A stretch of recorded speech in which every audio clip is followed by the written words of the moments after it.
You didn't set an alarm. Nothing woke you. No sound, no movement. But your eyes are open. And somehow, without checking, you already know what time it is. It's 3 a.m. Not 2:17, not 4:12, not some random hour. The same time. Again. And this is where it gets strange. Within seconds, your brain is already running. Not slowly warming up, running. Full speed. Pulling up conversations from 3 days ago, constructing arguments for situations that may never happen, replaying what someone said and what you wish you'd said back. You're not half asleep anymore. You're completely, exhaustingly awake. If this is happening to you, you're not random. This only happens to people who carry things, people who don't let go easily, people whose minds refuse to file something away as finished because it wasn't. And here's what nobody tells you about that moment. But that's not even the real reason. Your body didn't wake you up by accident. It picked this moment deliberately. And the strangest part isn't that it happens. It's that it always happens at the same time. And science has a reason for that.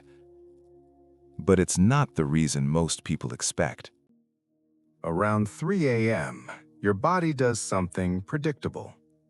Cortisol, your primary stress hormone, begins its first major spike of the night. This is biological. It happens in everyone. But here's the part most people miss. In most people, that cortisol rise is gentle, a slow tide. They shift sleep cycles and drift back under without ever surfacing. In others, it's a flood. And the difference isn't random. This is where it gets personal. Your body isn't waking you up because something is wrong with your sleep. It's waking you up because it found a window, the exact moment your defenses are lowest, and it's using that window to bring back everything you didn't finish. Every unresolved conversation, every unanswered question, every emotion you pushed down at 2 p.m. because you had things to do. Your body held them, quietly, patiently, until now. And this changes everything. 3 a.m. isn't when your sleep breaks, it's when your body finally gets you alone. But here's what the biology doesn't explain. Why some people sleep straight through 3 a.m. and others wake up at the exact same minute, in the exact same spiral. The difference isn't in their body. It's in what they're carrying. Some thoughts don't come back during the day, because during the day, you're too distracted to feel them. You have meetings, notifications, conversations, a dozen small reasons to stay on the surface. And so the thought waits, patiently, the way unfinished things always wait. And this is where it gets strange.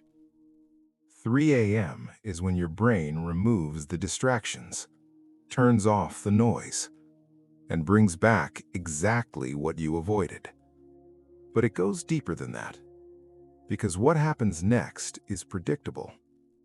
It's not always your own unfinished thoughts that wake you.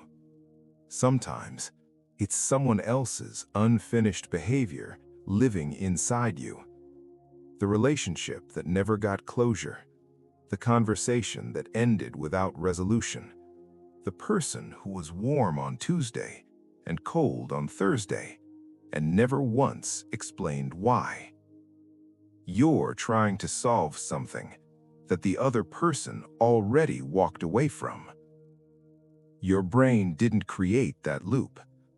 Someone else opened it and then walked away. And now at 3 a.m., while they're sleeping perfectly, your nervous system is still trying to solve what they refused to close. Most people will never notice this pattern. You did. Psychologists call this the Zeigarnik effect. The brain fixates on incomplete tasks far more intensely than completed ones. And some people, consciously or not, leave things deliberately incomplete because an unresolved mind keeps coming back. This is the same pattern behind chronic overthinking.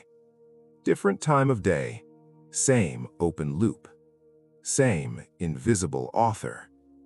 And once you see that, you can't unsee it. And once you understand what your brain is actually trying to finish at 3 a.m., the next question becomes far more unsettling. What if it never gets the chance to? Here's what nobody says out loud, but it needs to be said. The people who wake up at 3 a.m. most consistently are not the most anxious people. They are the most aware ones. The ones whose nervous system is too honest to let things go unprocessed, too intelligent to accept incomplete answers, too emotionally attuned to sleep through unresolved pain. This only happens to people who don't let things go easily. Your 3 a.m. wake-up is not a malfunction.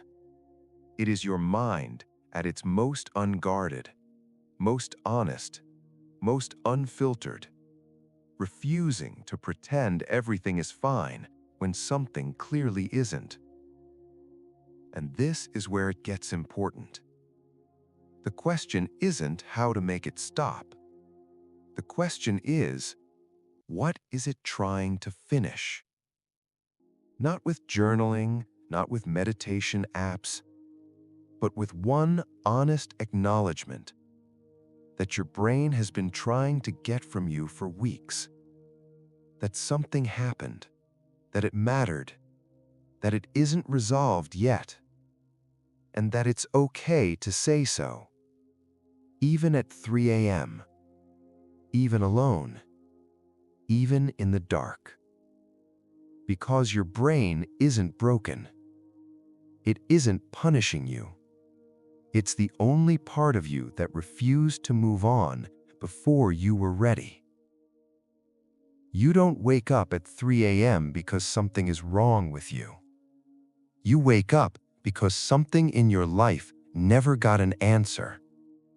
And your brain, loyal, exhausting, relentless, refuses to let it go. That's not a disorder. That's devotion to your own truth.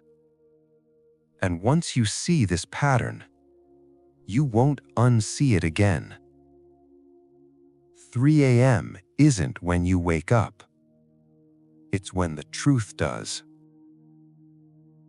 Before you close this video, I want you to do one thing. Think about what your brain keeps bringing back at 3 a.m. You don't have to explain it. Just drop a 3 a.m. in the comments. Because sometimes the first step isn't solving it. It's just admitting it's there. And if this hit differently than you expected, you already know someone who needs to see this. Not because they asked, but because you thought of them while watching. Send it to them. You don't need to explain anything. The video will say everything you couldn't.